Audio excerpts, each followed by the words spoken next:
உங்களுடைய மனதை தளரவிட வேண்டாம். நம்முடைய ஆண்டவரிடத்திலே எல்லா மீட்பும் உண்டு. ஆமென். நம்முடைய ஆண்டவரிடத்திலே இல்லாத மீட்பே இல்லை. நீங்கள் தவறு செய்து தண்டிக்கப்பட்டவர்களாக இருந்தாலும் என் தேவனிடத்திலே மீட்பு உண்டு. இல்லை என்றால் உங்களுக்கு குடும்ப சாபமாக அது தொடர்ந்திருந்தாலும் உங்களுக்கு மீட்பு உண்டு.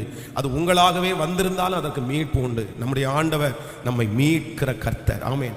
ஒவ்வொரு நாளும் இந்த 21 நாள் ஜெபத்திலே முதலாவதாக ஒரு சிந்தனைக்கான ஒரு காரியத்தை தியானித்து அதற்கு பிறகு நம்ம வாக்குத்தத்தத்தை தியானித்துக் கொண்டிருக்கிறோம். ஆனால் இன்றைக்கு நான் அந்த சிந்தனைக்காக நான் நினைத்து கொண்டிருக்கும் போது ஆண்டவர் இந்த பிடிவாத குணத்தை குறித்து ஆண்டவர் என்னோடு கூட பேசினார். ஆண்டவருடைய பிள்ளைகள் நிறைய பேருடைய வாழ்க்கையிலே இந்த பிடிவாத குணம் அப்படின்னா சில காரியங்கள் தங்களுக்கு ஆபத்து என்று தெரிந்திருந்தும் தனக்கு நஷ்டம் என்று தெரிந்திருந்தும் அவர்கள் ஆசைப்பட்டதற்காக அவர்கள் விரும்பினதற்காக இல்லை என்றால் யாரோ ஒருத்தருக்கு வாக்கு கொடுத்ததற்காக நிறைய பேர் ரொம்ப அவருடைய பிடிவாதமாய் இருக்கிறார்கள். ஆனால் ஒன்று நீங்க ரொம்ப நன்றாய் நினைத்துக் கொள்ளுங்கள், பிடிவாதமாய் நீங்கள் இருப்பது இன்னொருத்தருக்கு ஆபத்தல்ல, அது உங்களுக்கு தான் ஆபத்தாய் முடிந்துவிடும்.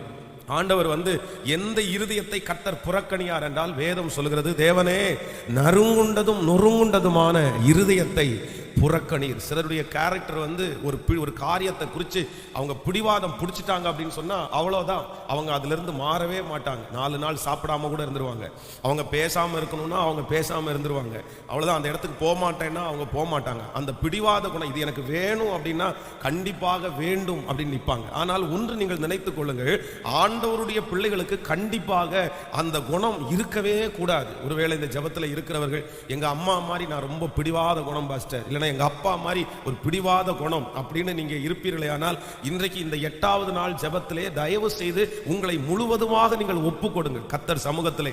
ஆண்டவரே எனக்கு ஒரு சதையான ஒரு இருதயத்தை தாரும், இப்படிப்பட்ட பிடிவாத குணத்தை என்னிடத்திலிருந்து எடுத்து போடும். ஏனென்றால் பிடிவாத குணமாய் இருப்பீர்களே ஆனால் நீங்கள் சகலவற்றையும் இழந்து விடுவீர்கள்.